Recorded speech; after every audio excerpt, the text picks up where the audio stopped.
कल के भारी उतार चढ़ाव भरे सेशन के बाद आज दुनिया भर के बाजारों से है बेहद कमजोरी के संकेत। और आज से हम कर रहे हैं मंथली सीरीज के एक्सपायरी के हफ्ते की शुरुआत। दबाव के साथ खुलने को तैयार है भारतीय बाजार, लेकिन उसके बाद क्या, इस पर होगा खास फोकस। स्वागत है आप सबका शेयर बाजार लाइव में। नमस्कार, मैं हूं अनिल सिंह। नमस्कार, आपके साथ मैं हूं नेहा आनंद। हमारे मार्केट के भी कुछ अपने क्यूज हैं, क्या वो कारगर साबित होंगे आज मार्केट को ऊपर उठाने में, और कैसी होगी आज हफ्ते की क्लोजिंग। आइए करते हैं शुरुआत शेयर बाजार लाइव की। सर, अभी तो इनिशियल फेज में ओ गॉड इट्स फ्राइडे की फीलिंग ज्यादा हो रही है। क्या TGIF तक हम पहुंच पाएंगे सेशन एंड तक, वो तो जानेंगे, लेकिन सर महत्वपूर्ण ट्रिगर्स। बिल्कुल, ट्रिगर्स आज नेहा शुरुआत करने के लिए बहुत अच्छे हैं नहीं। अमेरिकी बाजारों में कमजोरी हुई और जमकर कमजोरी होती हुई दिखी, उम्मीद से कहीं ज़्यादा कमजोरी होती दिखी।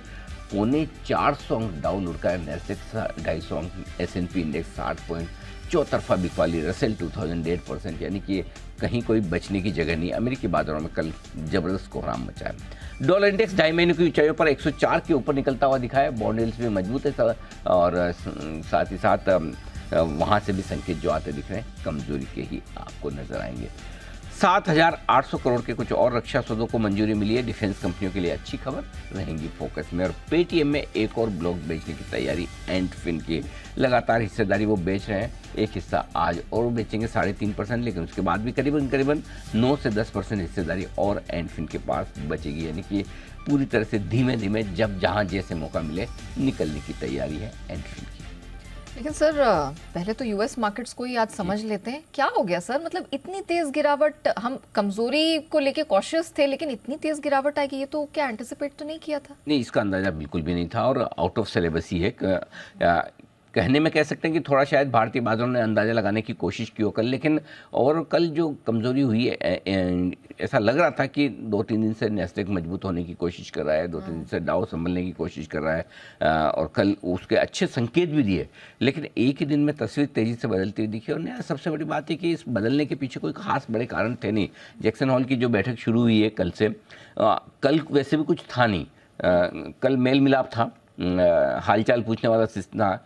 आज भाषण देंगे फेड चेयरमैन, लेकिन उस भाषण के पहले ही अमेरिका के बाजार ढीले हो गए। और ढीले होने में बार बार वही 2 फैक्टर है जिनकी वजह से कल तेजी बनती दिखी है, वही बॉन्ड यील्ड और वही आपका डॉलर इंडेक्स। डॉलर इंडेक्स 104 के ऊपर निकला है, एकदम तेजी से जो ऊपर आया 104.25 तक पहुंचता हुआ दिख रहा है। मेरे ख्याल से ये 2.5 महीने की ऊंचाइयों पर आता हुआ दिखा है और यहाँ से सबसे बड़ी चिंता बनी। डॉलर मजबूत मतलब बाकी सारी एसेट्स कमज़ोर, चाहे वो फिर मेटल्स हो और चाहे दूसरी करेंसीज हो, चाहे फिर आपका कच्चा तेल हो और सबसे ज़्यादा इक्विटी, जिन पर ये सीधा सीधा असर डालता है। तो डॉलर का मजबूत होना शेयर बाजारों के लिए अच्छी बात नहीं मानी जाती और वही होता हुआ कल दिखा है।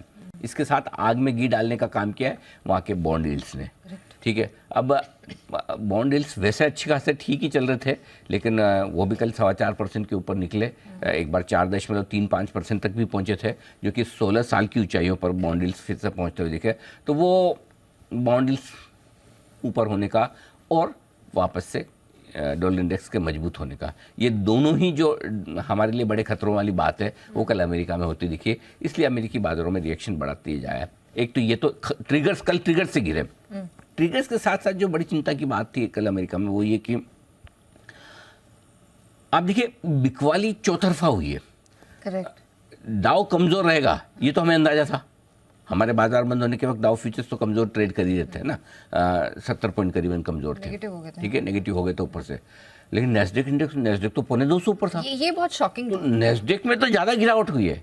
ऐसे देखा जाए तो कायदे से वो तो 2.25 ऊपर दिख रहा था एनवीडिया के रिजल्ट्स के चलते, लेकिन ज़्यादा मुश्किल मामला तो नैस्डैक में हुआ है। अब दोनों ही फैक्टर्स ऐसे हैं जो अचानक से बदले। इसका अंदाज़ा कल कम था, शायद अमेरिका को भी कम रहा होगा और हमें भी बिल्कुल नहीं था, और इसी वजह से तेज़ गिरावट कल अमेरिका में होती दिखी। अच्छा सर, ये जैक्सन होल सिंपोजियम का जिक्र किया, ऐसी क्या दहशत है सर? ये तो एक मेल मिलाप का सेशन है और कोई नई बात तो है नहीं। अब रेट हाइक एक होनी है, चाहे एक अगले महीने हो या फिर नवंबर के तरफ हो। ऐसा क्या है, इतना क्या दहशत है, इतना डर है? नहीं, मुझे नहीं लगता है कि कल की गिरावट में कोई जैक्सन होल का कोई योगदान है। अच्छा। उनका है भी नहीं योगदान। अच्छा। बेचारा, उनको फिर बिना मतलब हम दोष भी नहीं देंगे। उन्होंने कल कुछ ऐसा किया नहीं, कुछ कहा नहीं। कल गिरे हैं तो पूरी तरह से 2 ही विलेन है, बॉन्ड यील्ड्स और डॉलर इंडेक्स। ठीक है। और आज भाषण देंगे वहाँ पर गवर्नर साहब। एक चीज़ हम भी जानते हैं, फेड चेयरमैन साहब, कभी भी जैक्सन हॉल में डिसाइड नहीं होता कि ब्याज दरें क्या होंगी, ठीक है। वो एक डायरेक्शन, इकोनॉमी की सिचुएशन, दुनिया भर की इकोनॉमी का हाल, इस पे अपना अपनी राय रखने वाला वो मामला होता है। ब्रॉडर आउटलाइंस पे बात होती है, ऐसे कोई डिटेल में जाकर के अमेरिका में हम ये कर देंगे, अमेरिका में वो करने वाले, वैसा कुछ होगा नहीं। तो उस हिसाब से मुझे नहीं लगता कि कोई उनकी तरफ से या इस बैठक की वजह से, इनफैक्ट मैं ये सोचता हूँ कि इस बैठक के बाद हो सकता है मार्केट सुधर जाए। अच्छा, क्योंकि ऑलरेडी आप कमज़ोर होकर गए हैं अच्छा खासा नुकसान के साथ, तो एक आध दिन और अमेरिका गिरे तो फिर या वो हो जाए, तो उसके बाद मुझे लगता है जैक्सन हॉल में ऐसे कोई बहुत नेगेटिव आएगा, इसकी संभावना कम है। हाँ, ये ज़रूर हो सकता है कि फेड चेयरमैन ये कहे भाई कि पूरी दुनिया में अभी भी महंगाई बड़ी चिंता की बात है और सारी इकोनॉमी लड़ रही, हम भी लड़ रहे हैं, आप भी लड़ रहे हैं, सब लड़ेंगे, मिलके लड़ेंगे, वैसा हाल है। तो उसको देखकर थोड़ा बहुत ग्रोथ कम हो सकता है, असर आ सकता है। और मेरे ख्याल से शायद इसी डर से कुछ हद तक हो सकता है कि अमेरिकी बाजार इस बैठक के पहले हल्के होने के लिए एक बहाना ढूंढ रहे हो, और बहाना आपको डॉलर इंडेक्स और बॉन्ड यील्ड ने दे दिया। सो आई थिंक यहाँ से कोई बड़े संकेत आएंगे और कमजोरी के कमोवेश पता है, अब कुछ नया आ जाए वो तो अपने को पता नहीं, बट जो जनरली अब तक का ट्रैक रिकॉर्ड और ट्रेंड रहा है जैक्सन हॉल में जो बातचीत करने का, वहाँ से जो कुछ हो सकता है वो अमेरिकी बाजारों को पता है। तो आई थिंक कल का गिरावट में इनकी चाय पानी और इनकी जो कॉन्फ्रेंस है उसका योगदान नहीं है, दोष देना इनको दोष देना ठीक नहीं है। ठीक है, चलिए। अच्छा सर, ये बताइए, FII सर, इनके प्रदर्शन पर हम लगातार 2-3 ट्रेडिंग सेशन से फोकस कर रहे हैं। नेगेटिव थे, नेगेटिव से इनकी नेगेटिव होने की जो नंबरिंग है वो कम हुई, फिर पॉजिटिव आए, तगड़ी खरीदारी दिखी। क्या is it too soon to be comfortable with them कि ये लोग आ रहे हैं वापस? देखो ऐसा है नेहा, जब है ना समय खराब चल रहा होता है ना, तो अच्छी चीज़ों में भी खराबी दिखती है। अब देखिए कल के सेशन में FIs ने और लोकल फंड दोनों ने दबा के खरीदा है। 1525 की कैश में खरीदारी FIs की, 6000 करोड़ की लोकल फंड्स की खरीदारी कैश में, ठीक है। मैं करूं क्या इसका? उसके बावजूद मार्केट मेरा नीचे बंद हो रहा है। निफ्टी ऊपर से 200 पॉइंट नीचे गया है, बैंक निफ्टी ऊपर से 500 पॉइंट नीचे गया है, करेक्ट। सो मज़ा तो आया ही नहीं ना। क्यों नहीं आया? क्योंकि कल के सेशन में भर भर के ब्लॉक डील हुई है। करीबन आप Coforge 7700 crore, max financial 1100 crore, Manappuram 1250 crore, इसके अलावा 2-3 छोटी मोटी और भी थी, करेक्ट। सब मिला के आप गिनो 10,000 करोड़ की ब्लॉक डील से। अब ये मैं आपको एक सिंपल सा सवाल पूछता हूँ, ये 10,000 करोड़ किसी ने तो खरीदा है, बेचा किसने? बड़े इन्वेस्टर्स ने, प्रमोटर्स ने। या तो कोई फंड बेच रहा है, बेरिंग्स भी बेच रहा है, तो एक तरह से फंड भी है, प्रमोटर भी है, ठीक है। कोई न कोई बड़े इन्वेस्टर्स बेचे। मैं आपको ये पूछूँगा, अगर ये 10,000 करोड़ की सप्लाई बड़े इन्वेस्टर्स की ना है और ये जो पैसा इन फंड्स के पास है, इनको बोलो जाओ मार्केट में आके कोफोर्स खरीदो, जब मार्केट में आके मनापुरम या मैक्स फाइनेंशियल या आपकी जो पसंद का है, ये 10,000 करोड़ की खरीदारी स्क्रीन पर हो, करेक्ट, हाँ। उसका मजा अलग है ना। 10,000 करोड़ की खरीदारी में तो हम 20,000 निफ्टी कर डालें, करेक्ट है ना। सो पॉइंट ये कि बड़ी ब्लॉक डील्स में पैसा बाहर निकल रहा है और वो पैसा स्क्रीन पर नहीं आ रहा। कहने में आप कह सकते हैं कि अगर ऐसा बढ़ेगा तो ये बड़े इन्वेस्टर वो सप्लाई तो देंगे, लेकिन इन बड़े इन्वेस्टर की सप्लाई आमतौर पर स्क्रीन पर नहीं आती, इनकी ब्लॉक्स में आती है। सो जो खरीदारी अदरवाइज आपकी मार्केट में हो सकती थी और जिससे आप खुश होते हैं, वो खरीदारी का आंकड़ा ब्लॉक्स में जा रहा है। सो आई थिंक वो थोड़ा सा चिंता की बात है और इसलिए आप FIs के इन अच्छे नंबर्स को भी एंजॉय नहीं कर पा रहे हैं। अच्छा, हाँ, कैसे खुश हो भाई? ये पैसा मार्केट में आए, स्क्रीन पे आए और बढ़े, तब तो मजा आए ना। पैसा तो डायरेक्टली जा रहा है बड़े इन्वेस्टर्स के पास में, तो वो दिक्कत है। तो इसलिए FIs के नंबर अच्छे होने के बावजूद कल के नंबर इतने मजबूत है, लोकल फंड के नंबर 6,000 करोड़ के हैं, तो फायदा नहीं है कुछ। ओके, तो यही कारण है कि हमारे मार्केट्स ने भी उसको इग्नोर किया। अच्छा सर, फिर हमारे मार्केट के लिए महत्वपूर्ण ट्रिगर या वो लेवल कौन सा रहेगा जो अब मेक और ब्रेक सिचुएशन हो जाएगी? देखिए, कल 2 चीज़ अपनी बात हुई थी कि बैंक निफ्टी तो खतरे से बाहर निकल गया था और 44,200 के ऊपर ब्रेकआउट दे चुका था। लगातार दूसरा दिन बैंक निफ्टी का कल था जब 44,500 के आसपास बंद हुआ, ठीक है। और अपने यही बात करते पता चल गया नीचे खड्डा कितना है, ठीक है, कि बैंक निफ्टी का खड्डा पता है कि 43,600 इसके नीचे जाएगा, आउट ऑफ वुड्स है। हाँ, निफ्टी का हमने कहा था कि एक दिन और चाहिए, 19,550 के ऊपर बंद नहीं हुआ। निफ्टी में अभी भी रिस्क बाकी है। ये डेटा का कमाल है। देखो रिस्क बाकी कल नजर आ गई, वो रिस्क बाकी होना आपको समझ में आता है। रिस्क बाकी होने का मतलब एक ही दिन में घूम गया, नहीं हुआ ना 19,550 के ऊपर बंद। अगर देखा जाए तो शॉर्ट सेलर का क्लोजिंग स्टॉप लॉस कहाँ ट्रिगर हुआ, बिल्कुल भी नहीं हुआ कल। सो आई थिंक वो 1950 निफ्टी ने वो मजबूती दिखाई नहीं और पहले ही कमज़ोर हो गया। सो 19,550 की जो क्लोजिंग चाहिए थी वो मिली नहीं। और कल के मार्केट में ऐसे एकदम अचानक से कल के सेंटिमेंट में गिरना एक्सपेक्टेड नहीं था, इसलिए तकलीफ ज़्यादा है। करेक्ट। यही परसों इस तरह से गिरता तो किसी को तकलीफ नहीं होती। यहाँ आपको पता है कल संकेत सारे अच्छे थे, एफआईएस के नंबर्स भी थे, बॉन्ड यील्ड्स भी घटे थे, डॉलर इंडेक्स नीचे आया था, यूएस बढ़ा था, फिर हम क्यों घट गए? करेक्ट। सो हो सकता है कल भारतीय बाजारों ने अपनी समझ में अमेरिका के बाजारों की कमजोरी को पहले से कुछ न कुछ अंदाज लगाने की कोशिश की। और दूसरी बात यह कि कल जो हम गिरे उसमें सिंपल सी बात है कि एकदम सही लेवल से भी गिरे। सो मार्केट को अगर हम नहीं पढ़ पाए तो इसमें गलती मार्केट की नहीं, हमारी ज़्यादा है। कैसे? बेचने के लिए बेस्ट रेंज जो कल की आप स्ट्रेटजी में देखिए, कल बेचने के लिए आपके लिए जो बढ़िया रेंज थी वो ऊपर 19,600 19,800 की रेंज है और 19,584 का आपने हाई बनाया। 19,600 के 15 पॉइंट वहाँ से घूमे। सो आप सेल जोन में तो आई, लगभग सेल जोन पे आ चुके थे। बैंक निफ्टी के लिए बेचने की बढ़िया जगह जो है प्रॉफिट बुक करने की 44,845 थी, 44,950 का आपने हाई बनाया। करेक्ट। सो आप तो ऐसी जगह तो पहुंचे नहीं जहाँ प्रॉफिट बुक करना है। सही बात है। अब वही है कि उस लेवल पे जाने के बाद मूड माहौल इतना अच्छा होता है, सेंटिमेंट इतना अच्छा होता है कि आपसे बेचा नहीं जाता, या चलो शॉर्ट नहीं भी करें, प्रॉफिट बुक करने की जगह तो थी। सो आई थिंक हायर लेवल से सही जगह से घूमे। अब एक ही चीज़ है नया, वो ये कि बैंक निफ्टी में अभी भी कोई खराबी इतनी नहीं है और अभी भी आप बैंक निफ्टी में खतरे से बाहर हैं। निफ्टी में रिस्क है और रिस्क है कि आज इम्पोर्टेंट ये ओपनिंग से ज़्यादा क्लोजिंग क्या होती है वो इम्पोर्टेंट होगा। Of course. चलिए तो ठीक है, निफ्टी पर तो खास हमारी नजर रहने वाली है ही और ओपनिंग से ज़्यादा क्लोजिंग अब महत्वपूर्ण रहने वाली है हमारे लिए। अच्छा सर, अब महत्वपूर्ण संकेत कौन से हैं? जी, तो आज की स्ट्रेटजी में सबसे पहले संकेतों के लिहाज से देखें तो ग्लोबल संकेत आपकी कमजोरी की तरफ है ही, और उसमें दोनों ही डॉलर इंडेक्स और बॉन्ड यील्ड दोनों ही आपको नेगेटिव साइड पर संकेत दे रहे हैं। दूसरा ये कि जो एक और ट्रिगर हमारा अपना है वो है एफआईएस का, और एफआईएस का पैसा ब्लॉक डील्स में ज़्यादा जा रहा है, लोकल फंड्स का पैसा ब्लॉक डील्स में ज़्यादा जा रहा है। कल 10,000 करोड़ की ब्लॉक डील्स हुई है, पैसा उधर चला गया है। निफ्टी की ओपनिंग से ज़्यादा क्लोजिंग इंपॉर्टेंट है, और क्लोजिंग के लिहाज से जो दो लेवल इंपॉर्टेंट है वो मैं आपको बता दूं। निफ्टी अगर आज 19,300 के नीचे बंद होता है तो रिस्क आपके कमज़ोर होने की अगले हफ्ते के लिए बढ़ जाती है। अगला हफ्ता आपकी मंथली एक्सपायरी का है। सो आज आपको 19,300 के नीचे बंद नहीं होना है, ये ध्यान रखें। क्लियर? और अगर 19,200 19,300 निफ्टी के लिए आज आखिरी और मजबूत सपोर्ट जोन का काम करेगा। जो 19,250 हमने पूरे पिछले हफ्ते भी और इस हफ्ते भी हमने 19,250 को तोड़ा नहीं है। 200 के आसपास अच्छा सपोर्ट है। सो 19,200 19,300 की रेंज में आज रुक जाने चाहिए, और क्लोजिंग अगर 19,300 के ऊपर दे पाए तो फिर भी खतरे से बाहर है। बैंक निफ्टी के लिए 43,850 के नीचे आज आपको बंद नहीं होना। 43,850 वैसे 43,600 का हमने दिया हुआ था नीचे का खड्डा का लेवल, लेकिन आज के लिए 43,850 ये भी दूर है, बट इस लेवल पे आपको नजर रखना है। सिंपल ये है।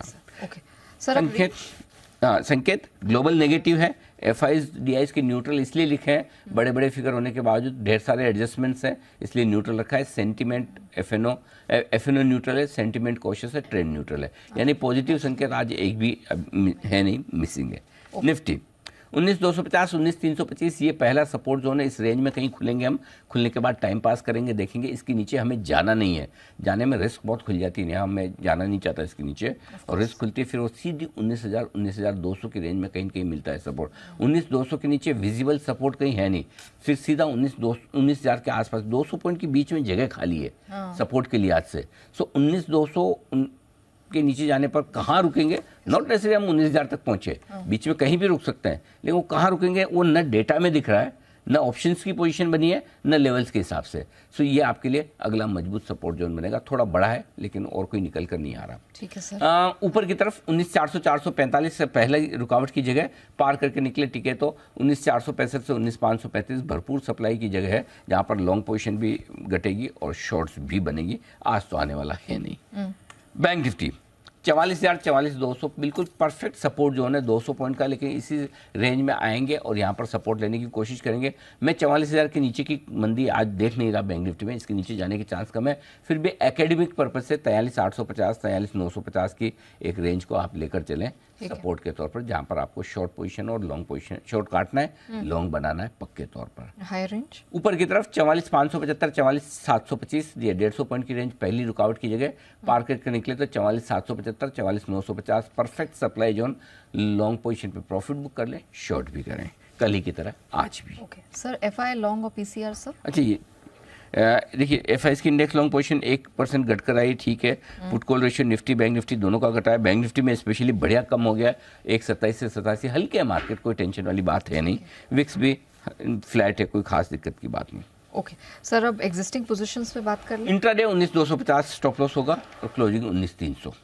ठीक है, अगर इंट्राडे में आपको थोड़ा डीप लगाना है 19,200 भी लगा सकते हैं, लेकिन मेरी राय 19,250 ही काफ़ी है, क्या ज़्यादा रिस्क रखना बहुत है, ठीक है। बैंक निफ्टी एक ही 44,000, किसी को छोटा रखना है 44,200 रखे, मीडियम रखना है 44,000 और किसी को लंबा रखना है 43,850 रखे। कायदे से बुकिश स्टॉप लॉस 44,000, ठीक है। 5-25 पॉइंट आप अपना दिमाग खुद लगा लें। ठीक है। Short position sir? 19,500 थोड़ा छोटा किया है स्टॉप लॉस, चूंकि गैप से नीचे खुल रहे हैं और तो इसलिए ज़्यादा लंबा नीचे। इंट्राडे क्लोजिंग 19,500 और बैंक निफ्टी पर इंट्राडे 45,000, क्लोजिंग 44,625। यहाँ से 125 पॉइंट ऊपर बंद होता है तो आपको अपनी क्लोजिंग बेसिस पे स्टॉप लॉस ट्रिगर कर देना है। सर नई पोजीशंस में क्या करना है सर? बेचना है निफ्टी 19,500 के स्टॉप लॉस के साथ में। टारगेट जो बनेंगे 19,325 और 302 छोटे टारगेट हैं, 265 235 दो मीडियम टारगेट और 200 तक के फाइनल टारगेट के लिए। 200 के आगे के टारगेट देने की मेरी न इच्छा है न हिम्मत है, फिर सीधा फिंगर्स क्रॉस 19,025 आता है। तो इसलिए तो इसलिए वहाँ से 200 पॉइंट तक बीच में खुला मैदान है। जो खरीदारी करें सर? खरीदारी करने के लिए अच्छी जगह है 19,200 19,300 की रेंज में टुकड़ों में खरीदें। थोड़ा 19,200 ले लिया, 250-65 पे थोड़ा ले लिया, 300 के आसपास मूड माहौल देखकर लो तो लो, नहीं तो 250 265 ज़्यादा अच्छी जगह है, 2 टुकड़ों में ले लो। और 19,150 का एक छोटा स्टॉप लॉस लगाना है। स्टॉप लॉस स्ट्रिक्ट यही लगाना है। अच्छा, 19,000 का नहीं लगाना, यही लगाना। कट जाए तो कट जाने दो, 50 पॉइंट मरने दो। 19,000 तक का इतना इंतजार मत करना, लंबा स्टॉप लॉस मत लगाओ, छोटा ही लगाओ आज ठीक है। यहाँ पर। और ऊपर का टारगेट 19,365 400 दो छोटे टारगेट हैं। 425 445 और 465 तक के फाइनल टारगेट के लिए करनी है आपको खरीदारी। ठीक है सर। बैंक निफ्टी बेचना है 44,650 का स्ट्रिक्ट स्टॉप लॉस होगा, छोटा सा स्टॉप लॉस है 150 पॉइंट ऊपर का। अगर ये पार नहीं करता है तो आप बेच सकते हैं। 44,275 44,200 दो छोटे टारगेट, 44,125 44,075 और 44,000 तक के मीडियम टारगेट है। इसके नीचे के चांस कम है, लेकिन आ जाए तो नोट करके रखिए। 43,950 900 और 850 तक के फाइनल टारगेट के लिए करनी है आपको। काफी सारे टारगेट्स हैं आज टारगेट बैंक निफ्टी में ज़्यादा मिलेंगे, 8 निफ्टी में कम है। बैंक निफ्टी ने रेंज थोड़ी एक्सपांड कर ली, इसलिए टारगेट्स आपको ज़्यादा आएंगे। सब जो लोग खरीदना चाहते हैं उसके लिए 2 है स्ट्रेटेजी यहाँ।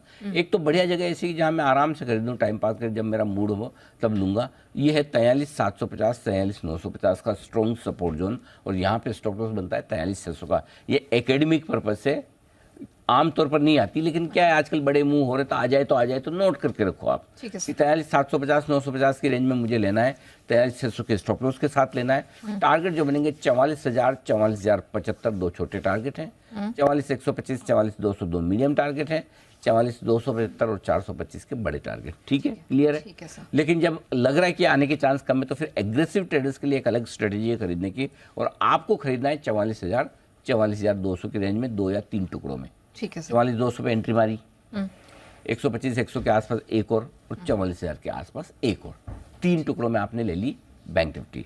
43,850 का लगाया स्टॉप लॉस क्लोजिंग बेसिस पे। टारगेट जो बनेगा 44,275 44,425 दो छोटे टारगेट हैं, 44,500 575 दो मीडियम टारगेट है, 625 725 तक के बड़े टारगेट के लिए करनी है आपको खरीदारी। ये ज़्यादा वर्केबल स्ट्रेटजी दिखती है। ठीक है, गॉट इट सर।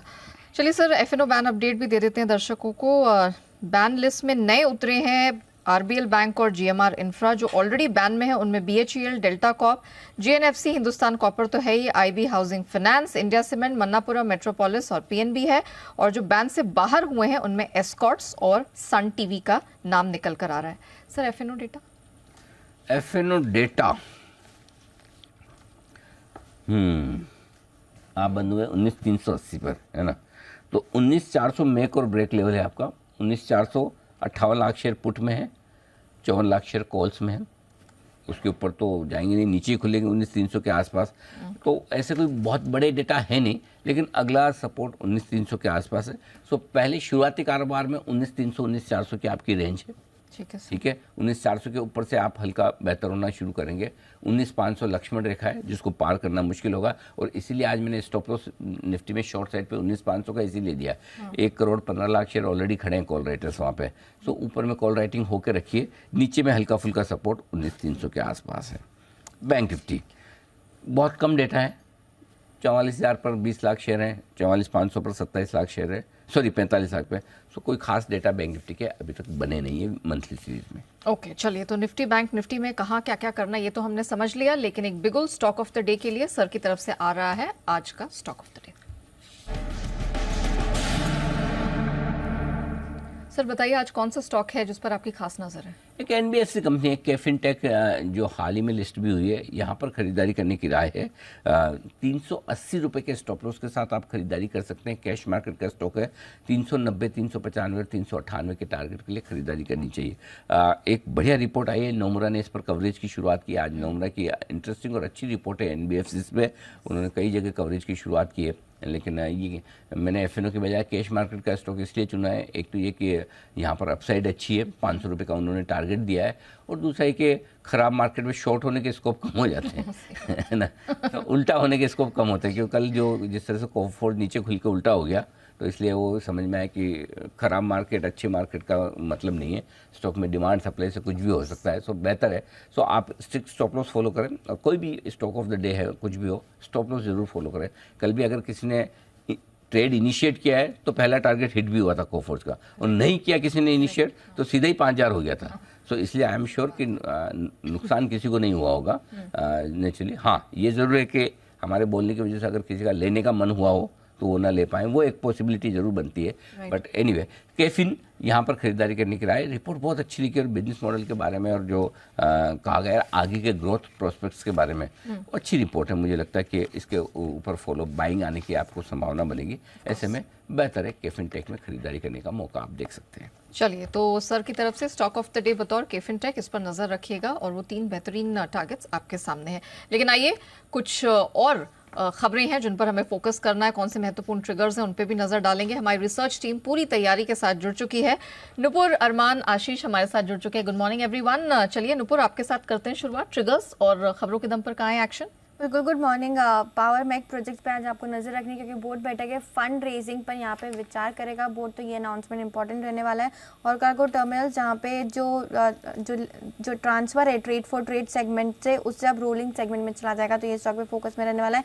एक्सटेट है ABB India, JIG Housing Finance, Gulf Oil Lubricant, Oil India, Deepak Fertiliser. यहाँ पे डिविडेंड का एडजस्टमेंट आज आपको स्टॉक्स में दिखेगा, तो यहाँ पे रहने वाली है नजर। एक्सटेट है बायबैक्स को लेके 4 स्टॉक्स पे, पिराबल एंटरप्राइजेस जहां पे टेंडर ऑफर के थ्रू 1250 पे करीबन 1.5 करोड़ शेयर्स बायबैक में दिए जाएंगे, तो ये स्टॉक पे फोकस में रहने वाला है। इंडिया में इंटरनिवेश पे भी नजर रखनी है। बायबैक के जरिए जो है टेंडर ऑफर के जरिए 4,000 के भाव पे करीबन 12 लाख शेयर इसमें देने वाले हैं। एफडीसी का भी बायबैक जो है उसकी एडजस्टमेंट रिकॉर्ड डेट आज है, साथ ही साथ केआरबीएल जिसका भी बायबैक का एक्स डेट आज है। ये चारों के चारों स्टॉक्स में टेंडर ऑफर के जरिए ही बायबैक होने वाला है, तो ये स्टॉक्स फोकस में रहेंगे। आईपीओ मार्केट से एरोफ्लेक्स इंडस्ट्रीज जहां पे करीबन 97 टाइम्स का सब्सक्रिप्शन टोटल आते हुए आईपीओ बंद हो चुका है। रिटेल में देखेंगे तो 34 टाइम्स का सब्सक्रिप्शन आपको नजर आएगा। क्यूआईबी में 195 टाइम्स है, और एनआईबी में भी देखें तो 126 टाइम्स सब्सक्राइब होते हुए दिखा है, तो अच्छा रिस्पॉन्स मिला है एरोफ्लेक्स इंडस्ट्रीज को।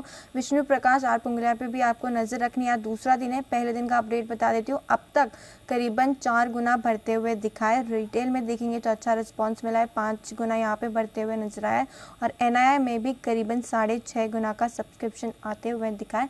तो आईपीओ में फिलहाल विष्णु प्रकाश का आज दूसरा दिन है, तो यहाँ पर भी नजर आने वाले हैं। नजरें तो हमारी यहाँ रहेगी, लेकिन अरमान बताइए कहाँ एक्शन किन स्टॉक सेक्टर्स में दिख सकता है? खबरों के दम पर कहाँ एक्शन है? जी बिल्कुल, कई सारे स्टॉक्स हैं जिसमें सबसे पहले अगर आप बात करें तो HAL, Bharat electronics, Bharat forge, Bharat dynamics, जो डिफेंस कंपनियां हैं वहां पे आपको फोकस रखना है, क्योंकि सरकार ने लगभग 7,800 करोड़ के रक्षा सौदे को मंजूरी देते हुए दिखे हैं, जिसमें आप ग्राउंड बेस्ड ऑटोनोमस सिस्टम्स खरीदने की जो है मंजूरी आती हुई दिखी है। पेटीएम यहाँ पर आपको ध्यान रखना है, क्योंकि पेटीएम के शेयर में आज ब्लॉक डील संभव है। एंडफिन ब्लॉक डील के जरिए लगभग 2.3 करोड़ शेयर जो है वो बेचेंगे, और ब्लॉक डील में एंडफिन लगभग 3.6% हिस्सा जो है वो बेचेंगे। 880 के आसपास के भाव पर जो है ब्लॉक डील संभव है, जो कि अगर आप मौजूदा भाव देखेंगे तो उससे लगभग 2.7% के आसपास डिस्काउंट पर है। अंबर इंटरप्राइजेस यहाँ पर एसेंट जो इन्वेस्टमेंट कंपनी में अगर आप ब्लॉक डील यहाँ पर भी ब्लॉक डील के जरिए 4% जो है वो हिस्सा बेच सकते हैं।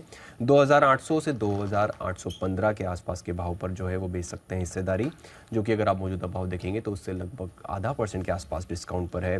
और डील में अगर आप कुल साइज अगर आप बात करें तो लगभग 380 करोड़ के आसपास की है। ब्राइटकॉम ग्रुप, यहाँ पर ब्राइटकॉम ग्रुप के प्रमोटर और ऑडिटर के ठिकानों पर ईडी की छापेमारी हुई है। उसी के साथ साथ ऑडिटर पी मुरली मोहन राव जी के ठिकाने पर जो है यहाँ पर 3 करोड़ जो है बरामद भी किए गए हैं। ईडी ने बुधवार को यहाँ पर अगर आप बात करें तो छापेमारी की कार्रवाई की थी, और सेबी ने 22 अगस्त को प्रेफरेंशियल इशू मामले पर पाबंदी भी लगाई थी। टेलीकॉम कंपनीज पर आपको फोकस रखना है, क्योंकि जून का ट्राई का डेटा आया है। जियो में लगभग जून में उन्होंने लगभग 23 लाख जो है ग्राहक जोड़े हैं। भारतीय एयरटेल ने 14 लाख, वोडाफोन आइडिया ने 13 लाख ग्राहक गंवाए हैं। बीएसएनएल की बात करें तो उन्होंने भी 19 लाख जो है गंवाए हैं। वेदांता, यहाँ पर राजस्थान ब्लॉक मामले में कंपनी ने आर्बिट्रेशन अवार्ड जो है वो जीता है। कंपनी ने सरकार की अतिरिक्त लाभ की मांग को चुनौती दी थी। हीरो मोटोकॉर्प, यहाँ पर कंपनी ने नए अवतार में नया जो ग्लैमर जो इनकी बाइक है वो लॉन्च करते हुए दिखे हैं 125 सीसी की, जिसके 2 वेरिएंट्स हैं। एक पहला वेरिएंट जो ड्रम वेरिएंट है उसकी अगर आप भाव देखेंगे तो लगभग 82,348 का है। दूसरा जो डिस्क वेरिएंट है उसका शोरूम का अगर आप कीमत देखेंगे तो लगभग 86,348 का है। और अंत में एस्ट्रा माइक्रोवेव प्रोडक्ट्स, यहाँ पर कंपनी को डीआरडीओ, इसरो, डीपीएसयू से लगभग 158 करोड़ के आसपास का जो है ऑर्डर मिलता हुआ दिखा है। ये इनका जो कारोबार है जिसमें सब सिस्टम्स हुआ, एयरबोर्न रडार्स हुआ, उसके लिए इनको ऑर्डर मिलता हुआ दिखा है। नुपुर बताइए और कौन कौन सी खबरें हैं जो जिन पर नजर रखनी है? बिल्कुल, औरोबिंदो फार्मा पे आज आपको नजर रखनी है, क्योंकि खबरें आ रही कि प्रमोटर्स इंजेक्टेबल कारोबार में अपनी हिस्सेदारी बेच सकते हैं। पहले वो इस कारोबार को डीमर्ज करेंगे, उसके बाद हिस्सेदारी घटा सकते हैं। जो वैल्यूएशन निकल के आ रहे हैं इंजेक्टेबल कारोबार के, उसके वो करीबन 16,500 से 20,000 करोड़ के आसपास के। यूनियन बैंक ऑफ इंडिया भी आज फोकस में, क्योंकि QIP के जरिए बैंक ने करीबन 5,000 करोड़ रुपए जुटाए, जिसकी इशू प्राइस अगर आप देखें तो 86.5 रुपीज़ के आसपास की है। 5% डिस्काउंट पर है ये फ्लो प्राइस से, तो ये स्टॉक भी आज फोकस में रहेगा। केन्स टेक्नोलॉजी, जहां पे कर्नाटका सरकार के साथ कंपनी ने MOU साइन किया 3,750 करोड़ के निवेश के जरिए इलेक्ट्रॉनिक मैन्युफैक्चरिंग को बढ़ावा देने के लिए इस करार को साइन किया गया है। तो केन्स टेक्नोलॉजी भी आज फोकस में रहेगा। ई मुद्रा, जहाँ पे बोर्ड बैठक में QIP, डेट, ग्रीन शो और अन्य माध्यमों से 250 करोड़ तक फंड जुटाने को मंजूरी मिल चुकी है बोर्ड से, तो ये भी स्टॉक फोकस में रहने वाला है। तत्वा चिंतन, जहाँ पे QIP के जरिए 200 करोड़ जुटाने के लिए 29 अगस्त को बोर्ड की बैठक है। फ्लोर प्राइस 1,704 रुपये रहने वाली है, तो ये स्टॉक भी आज फोकस में रहेगा। नजर रखनी है वोडाफोन आइडिया पे, जहाँ पे CEO ने डॉट को जानकारी दी है कि इक्विटी फंडिंग जल्द पूरी हो जाएगी, तो ये स्टॉक भी आज फोकस में रहने वाला है। नज़र में रहेगा शॉपर्स स्टॉप भी, जहां पे कंपनी के MD एंड CEO ने रिज़ाइन कर दिया है। 31 अगस्त से ये प्रभावी हो जाएगा और इनकी जगह लेंगे कविंद मिश्रा जी, जिन्हें CEO के पद पे नियुक्ति मिल चुकी है।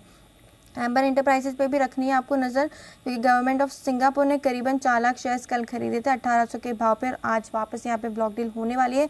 RBL बैंक, जहाँ पे फॉरेन कंपनी CDC ग्रुप ने करीबन 1.5% से ज़्यादा के शेयर्स बेचे हैं। उनकी पहले हिस्सेदारी 10% के आसपास की थी, जो घट के 8% रह गई 230 के भाव पर।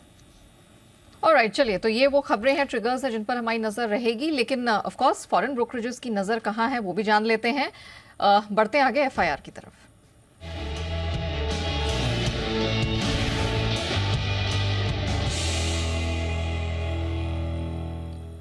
तो आशीष हमारे साथ जुड़े हुए हैं। आशीष, बताइए कौन कौन सी खबरें हैं और ऑफ कोर्स ब्रोकरेजेस की नजर किन स्टॉक्स पर है? मॉर्निंग न्याजी की सबसे पहले बजाज फिनसर्व, बढ़िया रिपोर्ट है नोमेरा की तरफ से, जहां पर डबल अपग्रेड कर दिया गया, न्यूट्रल से अब खरीदारी की राय है। लक्ष्य 1700 से बढ़ाकर सीधे 1815 कर दिया, 1470 का भाव चल रहा है और ईमानदारी की ग्रोथ यहाँ पर काफ़ी बढ़िया है। और खासतौर पर अगर आप देखें तो लाइफ इंश्योरेंस कारोबार और जनरल इंश्योरेंस कारोबार दोनों में बढ़िया ग्रोथ है।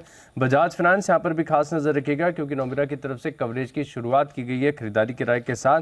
7,137 का भाव है और 8,700 रुपये का टारगेट उन्होंने दिया है। मान रहे कि AUM में करीब 27% CAGR की ग्रोथ यहाँ पर आपको देखने को मिल सकती है FY26 तक। नेट इंटरेस्ट मार्जिन करीब 10% के आसपास देखने को मिलेगा। इनका क्रेडिट कॉस्ट भी काफ़ी कम है तो फायदा यहाँ पर देखने को मिलेगा। HSBC भी सहमत नजर आ रहे हैं क्योंकि खरीदारी किराए दे रहे हैं 8,240 रुपये के लक्ष्य लिए। रिलायंस इंडस्ट्रीज रोज रिपोर्ट्स आ रही हैं, आज भी आई है। मॉर्गन स्टैनली की तरफ से ओवरवेट की रेटिंग को बरकरार रखा है 2,821 रुपये के लक्ष्य लिए और मान रहे कि अर्निंग्स का पेस जो पिकअप होगा वो 2024 के बाद आपको देखने को मिलेगा, जहां पर सभी सेगमेंट्स में ग्रोथ आपको बढ़िया देखने को मिलेगी।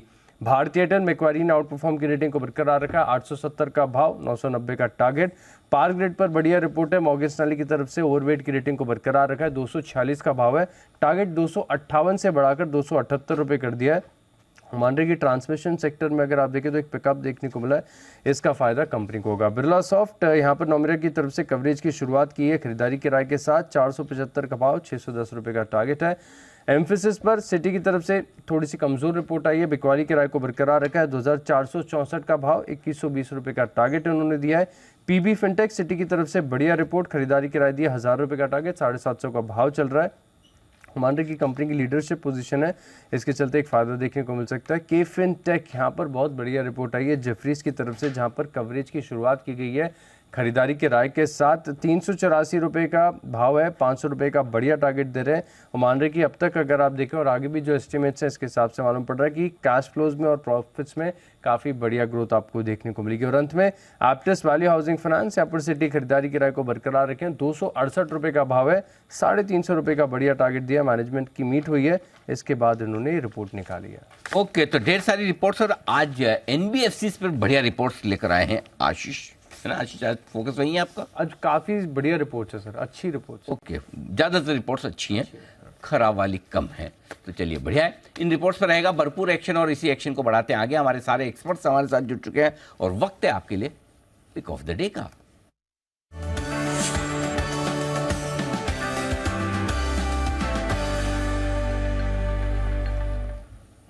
सच्चिदानंद उत्तेगर हमारे साथ हैं इस वक्त और शुरुआत सचिन जी आपके साथ की जाए। गुड मॉर्निंग, बताएं sir pick of the day.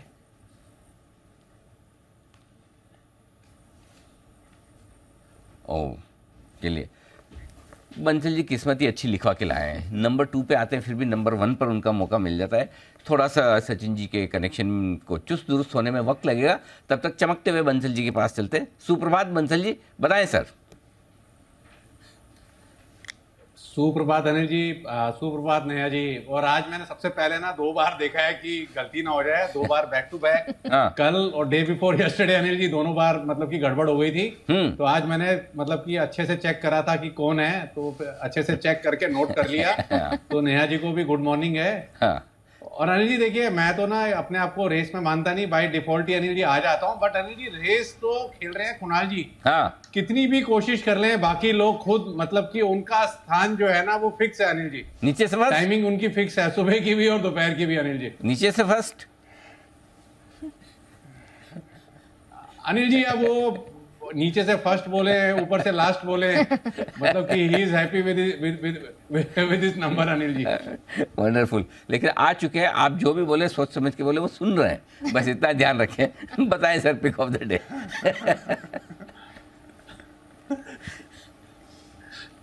Anil ji, pick of the day है मेरा मैरिको। सेफ हेवन लग रहा है FMCG और मैरिको का टेक्निकल स्ट्रक्चर अच्छा है, 563 के अराउंड की क्लोजिंग है।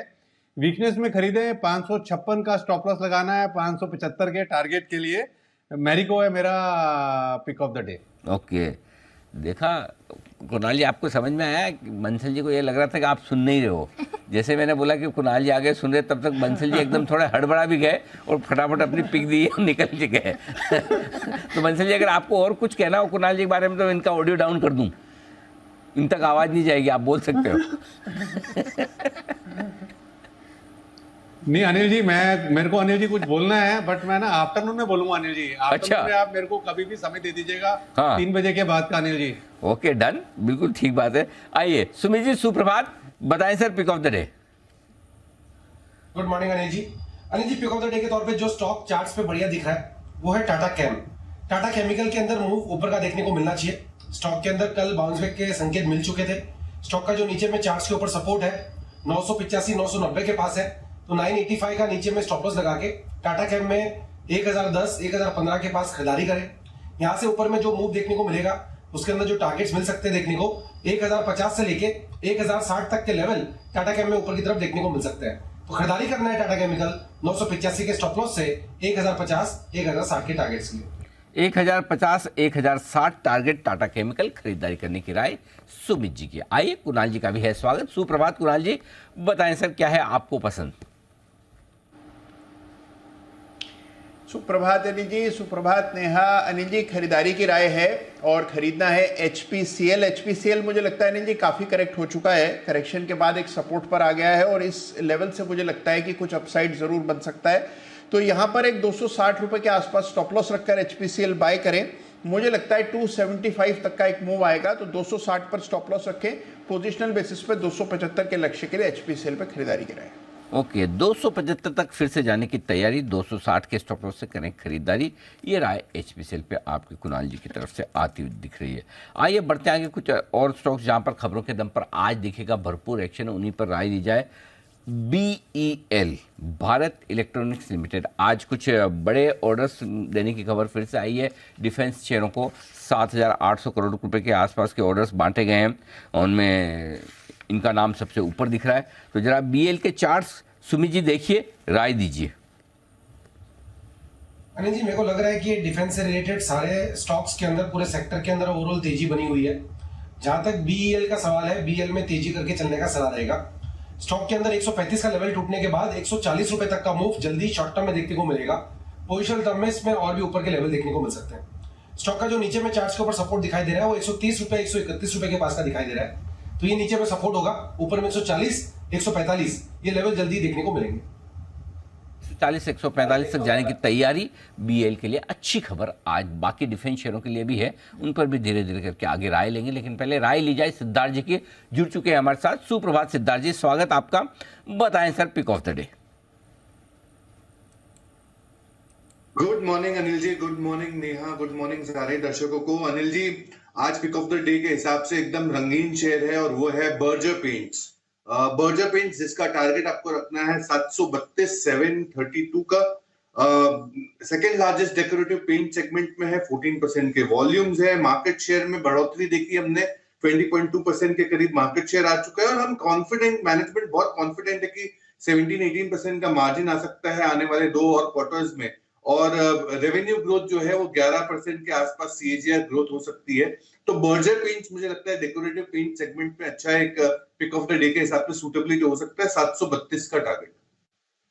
बर्जर पेंट्स सिडानी से आपको पसंद आ रहा है, 732 के टारगेट के लिए पिक ऑफ द डे करें खरीदारी। डिफेंस स्टॉक्स पर तो नजर रहेगी, लेकिन हमने देखा आज ब्रोकरेजेस की जो नजर है वो NBFC स्पेस में अच्छी खासी बनी हुई है और कुछ और भी ऐसे नाम हैं जहां पर अच्छी खासी कवरेज उन्होंने इनिशिएट की है। KFinTech आज अनिल सर के स्टॉक ऑफ द डे का भी हिस्सा रहा है। यहां पर हमने देखा है जेफरीज की तरफ से बाय इनिशिएट हुआ है। कुणाल सर, आपका व्यू जानना चाहेंगे, KFinTech किस तरह के प्रोस्पेक्ट्स बनते हुए दिखाई दे रहे हैं? देखिए, बहुत ही बेहतरीन चार्ट स्ट्रक्चर है। नेहा, इस स्टॉक ने लगातार आउट परफॉर्म किया है और हाल के दिनों में कंसोलिडेशन हो रहा है। मुझे लगता है कि जिस तरह का स्ट्रक्चर है, काफ़ी बड़ा अपसाइड स्टॉक में मुमकिन है। तो जिनके पास पोजीशन है सबसे पहले बने रहे, नई खरीदारी भी इन स्तरों पर कर सकते हैं। एक स्टॉप लॉस रखें 375 के आसपास। मुझे लगता है कि स्टॉक 412 रुपए के लेवल्स तक जा सकता है, तो इन स्तरों पर भी और गिरावट में इस पर बाय करके चलना है। ब्रेकआउट अगर आता है तो 412 का लेवल इसमें एक टारगेट मान करके चल सकता है। 412 तक KFinTech जाने का दमखम रखता है। इसके साथ साथ ही बजाज ट्विंस को लेकर ब्रोकरेजेस काफी यहां पर बुलिश नजर आए हैं। नोमुरा ने तो डबल अपग्रेड्स यहां पर दिए हैं। बजाज फाइनेंस में भी नोमुरा ने अपनी बाय की पोजीशन इनिशिएट की है। दोनों पर व्यूज लेंगे। Bansal sir, Bajaj Finserv sir, पहले अपना व्यू दीजिए उस पर।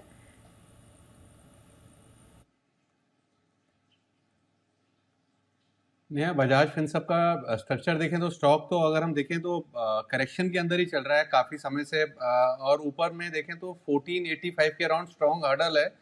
तो नया यहाँ पे खरीदारी तो नहीं करेंगे, ट्रेडिंग के नज़रिए से खरीदारी तभी करेंगे जब 1485 1485 के ऊपर निकलेगा, तभी खरीदारी की राय होगी। और जिनके पास ऑलरेडी है 1467 के अराउंड चल रहा है, जिनके पास है 1450 के स्टॉप लॉस के साथ होल्ड करें।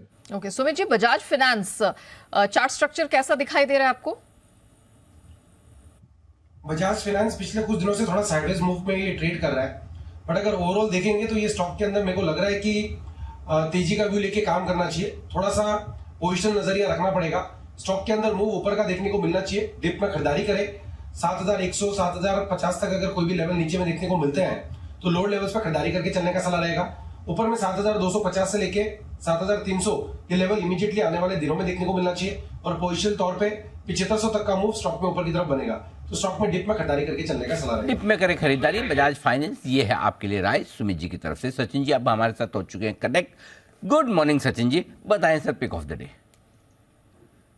Good morning Anil ji, good morning Neha. Anil ji, यहाँ पर IRCTC पे जिस तरीके से कंसोलिडेशन हुआ है, मुझे लग रहा है ये कंसोलिडेशन वीकली चार्ट पे थोड़ा सा मैच्योर हो चुका है एंड एक जल्दी इस पर्टिकुलर स्टॉक में एक ब्रेकआउट नजर आना चाहिए। कल के सत्र में एक जरूर अटेम्प्ट की थी, but on a closing basis ये रजिस्टर नहीं कर पा रहा था। अराउंड 665 का हर्डल उसने वापस मेंटेन नहीं किया। बट जिस तरीके से ओवरऑल इसके इंडिकेटर्स प्लेस्ड है, मुझे लग रहा है अगर डिक्लाइन मिलती भी है तो वो हेल्दी मानी जानी चाहिए एंड लगभग अराउंड 655 तक खरीदारी करने की सलाह होगी। आप स्टॉप लॉस लगाए लगभग around 648 on a closing basis and ऊपर के लेवल्स मुझे लग रहा है इंट्राडे के लिहाज से वापस एक बार 660 675 के आसपास का स्विंग बन सकता है। बट पोजिशनली 690 के लिए ये पर्टिकुलर पोजीशन आप राइट कर सकते हो। तो मुझे लग रहा है यहाँ पर IRCTC में एक कंसोलिडेशन मैच्योर है और उसके ब्रेकआउट के बाद 690 तक एक अच्छी रैली बन सकती है। ओके चलिए, तो वो राय आती हुई यहाँ पर IRCTC में, और 690 तो इवेंचुअल टारगेट यहाँ दिखाई दे रहा है। इमीडिएटली 675 तक का यहाँ पर मूव ये स्टॉक दिखाता हुआ नजर आ सकता है। लेकिन केन्सटेक ये हमारे रिडार पर है क्योंकि कर्नाटक सरकार के साथ इन्होंने कुछ करार किया है और खासतौर से इलेक्ट्रॉनिक मैन्युफैक्चरिंग को बढ़ावा देने के लिए ये करार किया गया है। कुछ बड़े सौदे, बड़ा MOU यहाँ पर साइन हुआ है।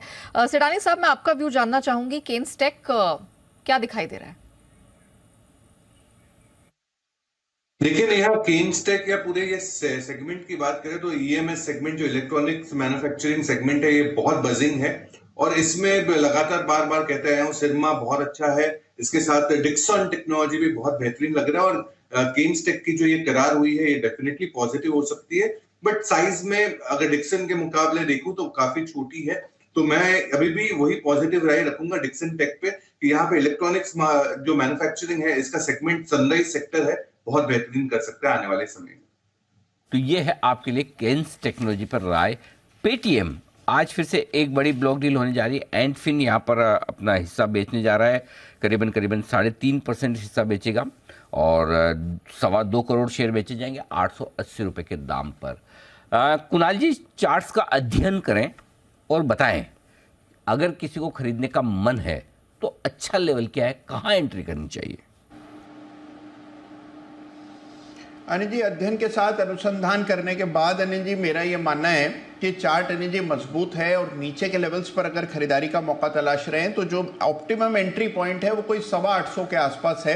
825 के आसपास बड़ा सपोर्ट है, तो अगर मान लीजिए ये स्टॉक उन लेवल्स तक फिसल जाए तो 825 के आसपास अक्यूमुलेट करें और मुझे लगता है गैप बना था उन स्तरों के आसपास, वो गैप के नीचे प्राइस जाने की संभावना कम है और ऊपर तो अनिल जी काफी बड़ी जगह है, तो मेरी राय में 825 के आसपास मिले तो डेफिनेटली बाय करना चाहिए। ओके, 825 के आसपास। इतना अध्ययन और अनुसंधान करने के बाद जब आपने ये खरीदारी की राय दी है तो एक और स्टॉक लो कुणाल जी, और वो है अंबर एंटरप्राइजेज।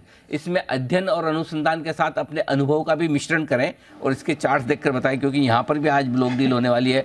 4% हिस्सा बेचा जाएगा, 2815 के भाव पर होगा। इसे किस भाव पे खरीदा जाए? Take your own sweet time. तब तक मैं जरा पालविया साहब से मिलकर आता हूँ। पालविया साहब, सुप्रभात, स्वागत है आपका। बताएं sir pick of the day. Good morning Anil ji, good morning everyone. So pick of the day में हमें लगता है पेपर स्टॉक्स पे फोकस करना चाहिए। कल के सेशन में काफी अच्छे मोमेंटम थे सारे स्टॉक्स में। जेके पेपर हमें यहाँ पे पसंद आ रहा है काफी। 3-4 दिन की गिरावट के बाद कल के सेशन में एक अच्छा अपमूव यहाँ पे बनते हुए दिखा और स्टॉक ने अपने प्रीवियस स्विंग हाई का ब्रेकआउट किया है। 200 डे मूविंग एवरेज के ऊपर कल क्लोज आते हुए दिखा है और पूरे ही सेक्टर में एक अच्छा मोमेंटम बनते हुए दिख रहा है। तो जेके पेपर यहाँ पे बाय करने की सलाह है। अपसाइड का टारगेट हमें लगता है जो आ सकते हैं करीब 395 400 तक के अपसाइड यहाँ पे आते हुए दिख सकती है। स्टॉप लॉस रखना होगा करीब 372 के आसपास। यह है जेके पेपर पर आपके लिए राय आती हुई पिक ऑफ द डे के तौर पर पाल व्यास साहब की तरफ से। बहुत ही बढ़िया, ये स्टॉक भी जबरदस्त एक्शन में आता दिख रहा है। 372 के स्टॉक लॉस से खरीदे आप 395 और 400 के टारगेट के लिए। जी कुणाल जी तैयार है आप? मैंने तो वैसे समय आपको इसके लिए पूरा अनुसंधान करने के लिए दिया था, लेकिन आप तो चाय पीते हुए पाए गए। अनिल जी देखिए, अनिल जी चाय एक प्रकार का अमृत है अनिल जी, फ्यूल है, ईंधन है। ओके। चाय से ही मस्तिष्क का विकास होता है अनिल जी। तो चाय पीने से ही अनुसंधान मुमकिन है अनिल जी। ओके, मस्तिष्क के तंतु जागृत हो जाते हैं, वही ना? बिल्कुल अनिल। ओके, तो जागृत अवस्था में जो आपका मस्तिष्क है उसने किस तरह का अनुसंधान किया है वो जरा बताएं। उससे पहले बंसल जी कुछ विशेष टिप्पणी करना चाहते हैं। जी बंसल जी। देखिए Anil ji, once upon a time Anil ji, Covid से पहले हम लोग जी बिजनेस के स्टूडियो में आते थे अनिल जी। वहां पर मैं और कुणाल जी मतलब कि राजा की तरह लाइक अ किंग हाथ उठाते थे अनिल जी यूं और इशारा करते थे, चाय आ जाती थी। हाँ। अब तो चाय खुद बनानी पड़ती है। तो उसमें ज्यादा मतलब कि चुस्ती आती थी कि इसमें ज्यादा एनर्जी आती है कुणाल जी। बनाने में बिस्किट भी आते थे जी बिजनेस के स्टूडियो में। बनाने में ज्यादा सुस्ती भागती है। कोई बना के पिलाए। देखो देखो, ये ईश्वर की माया है। देखिए पेय पदार्थ, सुबह 8 बजे जो पेय पदार्थ पीते हैं कुणाल जी, इनके मस्तिष्क के तंतु जाग जाते हैं। और कई लोग ऐसे रात को शाम को 8 बजे जो पेय पदार्थ पीते हैं उससे तंतु सो जाते हैं। तो समय समय की बात है, पेय पदार्थों की बात है। जी कुणाल जी, आपके जागृत अवस्था में जो तंतु कह रहे हैं बताएं सर। अनिल जी देखिए, एम्बर एंटरप्राइजेज में एक बड़ा ब्रेकआउट हुआ, यानी कि 1.25 साल बाद इसने 2750 के लेवल्स को पार करके एक बड़ा राउंडिंग बॉटम भी चार्ट पर बना हुआ है। तो चार्ट स्ट्रक्चर मुझे मजबूत दिखता है। अब आज इस डील के बाद मान लीजिए स्टॉक नीचे आ जाता है तो नीचे के लेवल्स पर एक्यूमुलेट करें। 2750 पहले एक बड़ा रेजिस्टेंस था, अब बड़ा सपोर्ट की भूमिका में इस तरह दिखेगा आपको। तो 2750 के आसपास मेरी खरीदारी की राय है। मुझे लगता है कि ये लेवल्स बहुत क्रिटिकल हैं, तो यहां पर अगर मिले तो डेफिनेटली बाय करके चले। 2700 से लेकर 2750 के बीच में एक्यूमुलेट करने की राय। 2700 से 2750 के बीच में अंबर एंटरप्राइजेस एक्यूमुलेट करने की रिकमेंडेशन है। लेकिन कुछ और भी खबरें हैं और मेटल स्पेस की वेदांता बजिंग है। यहां पर राजस्थान ब्लॉक मामले में कंपनी ने आर्बिट्रेशन अवार्ड जीता है। सचित सर, मैं आपका व्यू पहले तो वेदांता पे जानना चाहूंगी, फिर मेटल स्पेस के बारे में भी बात करेंगे। नेहा जी, यहाँ पर वेदांता एक काफी क्रूशियल सपोर्ट जोन में आ चुका है। 230 से लेके 225 यहाँ पर एक मल्टीपल सपोर्ट जोन रहा है। एंड अगर हम RSI देखें इसका, तो वहां पर एक काफी अच्छा पॉजिटिव डाइवर्जेंस उभर के नजर आया है। तो लगभग मुझे लग रहा है जो बिकवाली के गिराव में था स्टॉक, मुझे लग रहा है यहाँ से थोड़ी सी स्टेबिलिटी नजर आनी चाहिए। एंड लगभग 245 का एक इंटरमीडिएट रेजिस्टेंस है, मुझे लग रहा है ये इस पर्टिकुलर रेजिस्टेंस के आसपास का एक स्विंग बन जाना चाहिए। तो यहाँ पर थोड़ी सी मुझे लग रहा है बायर सबको पॉजिटिव रखना है। 230 एक इंपॉर्टेंट सपोर्ट है, तो क्लोजिंग बेसिस पे आप इसके नीचे ही स्टॉप लॉसेस लगाए। एंड 245 का ब्रेकआउट होने के बाद मुझे लग रहा है एक काफी अच्छा ट्रेंड रिवर्सल एस्टैब्लिश होना चाहिए। बट फिलहाल 245 से लेके 230 इसी पर्टिकुलर जोन में शायद से एस्केलेशन हो सकती है अगले कुछ दिनों के लिए। अच्छा सर, अगर मेटल स्पेस में खासतौर से स्टील कंपनियों की बात करें, इंटरनेशनली अगर इनके अंडरलाइन की बात करें, तो हम देख रहे हैं आयरन ओर की कीमतें हों, स्टील की कीमतें एक बार फिर से उठने लगी हैं। चाइनीज मार्केट में तो आयरन ओर के प्राइसेस 2 साल की ऊंचाई को छू रहे हैं। सर बताइए, स्टील स्पेस हमारे यहाँ टाटा स्टील, JSW स्टील है, इसके प्रोस्पेक्ट्स आपको कैसे दिखाई दे रहे हैं? यहाँ पर ओवरऑल अगर इंडेक्स ही देखे तो मेटल इंडेक्स में एक काफी मेजर हर्डल है अराउंड 6800 के आसपास का। एंड ये पर्टिकुलर हर्डल अभी भी मंथली बेसिस पे क्रॉस नहीं हुआ है। सो जिस तरीके से फिलहाल डेली स्ट्रक्चर है, थोड़ा सा यहाँ पर रेजिस्टेंस काफी क्लियरली एविडेंट है। जैसे ये पर्टिकुलर रेजिस्टेंस निकल जाता है, उसके बाद मुझे लग रहा है एक शानदार रैली इस पर्टिकुलर सेक्टर में होनी चाहिए। And with in the sector जिस तरीके से स्टॉक्स में रोटेशन हो रहे हैं, यहाँ पर अभी भी हिंडाल्को जैसा स्टॉक है जो काफी अच्छी तरह आउट परफॉर्म कर रहा है। Tata steel, Jindal steel, stainless steel and power, ये दोनों स्टॉक्स में काफी समय से एक अच्छी consistent higher top higher bottom sequence रही थी। बट मुझे लग रहा है अगर हम इमीडिएट बेसिस पे देखें तो टाटा स्टील में भी एक काफी इंपॉर्टेंट सपोर्ट जोन है अराउंड 115 का। जब तक ये सपोर्ट वैलिड है तब तक trajectory on the higher side ही नजर आनी चाहिए। ओवरऑल एक्सपेक्टेशन यही है कि लगभग अराउंड 130 के आसपास के स्विंग्स बन सकते हैं अगले कुछ हफ्तों में।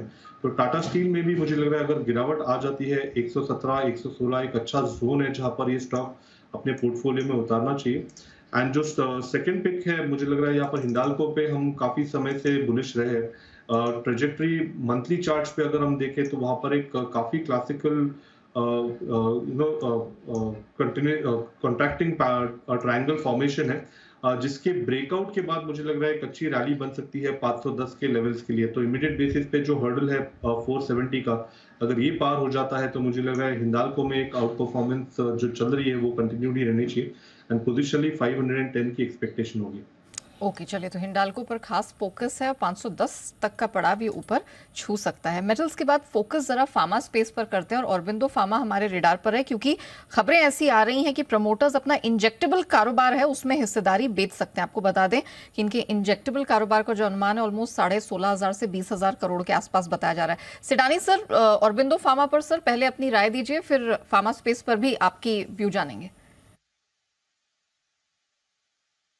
देखिए, ऑरबिंदो फार्मा की बात करूं तो खबर तो ठीक है, बट ओवरऑल पर्सपेक्टिव से जो नतीजों की बात करें, क्योंकि ऑरबिंदो फार्मा वॉलेटिलिटी बहुत रहती है बिकॉज ऑफ अर्निंग्स और अर्निंग्स वॉलेटिलिटी, क्योंकि यूएस के जो बिजनेस है वहां पे बहुत ही ज्यादा वॉलेटिलिटी रहती है इनके ऊपर। तो मैं ऑरबिंदो फार्मा के ऊपर पॉजिटिव नहीं हूं। मैं मानता हूं कि अजंता फार्मा, एरिस लाइफ, ऐसी कंपनियों जो अच्छे बिजनेस, जैसे अजंता डेफिनेटली यूएस का एक्सपोजर है, बट एरिस का डोमेस्टिक में काफी अच्छा एक्सपोजर है, तो इन कंपनियों पे फोकस करूंगा फॉर्मुलेशन बिजनेस में। और अगर मैं एपीआईज में जाना चाहूंगा तो डीवीज लैब पे मैं ज्यादा जोर दूंगा, डीवीज और ग्रैन्यूल्स, क्योंकि यहाँ पे एपीआई बिजनेस में काफी जोर लगेगा और काफी इंडिया को बेनिफिट मिलेगा। तो डीवीज और ग्रैन्यूल्स हो गया एपीआई स्पेस में, एरिस और अजंता हो गया फॉर्मुलेशन में। ओके, तो ये है आपके लिए राय ऑरबिंदो फार्मा पर।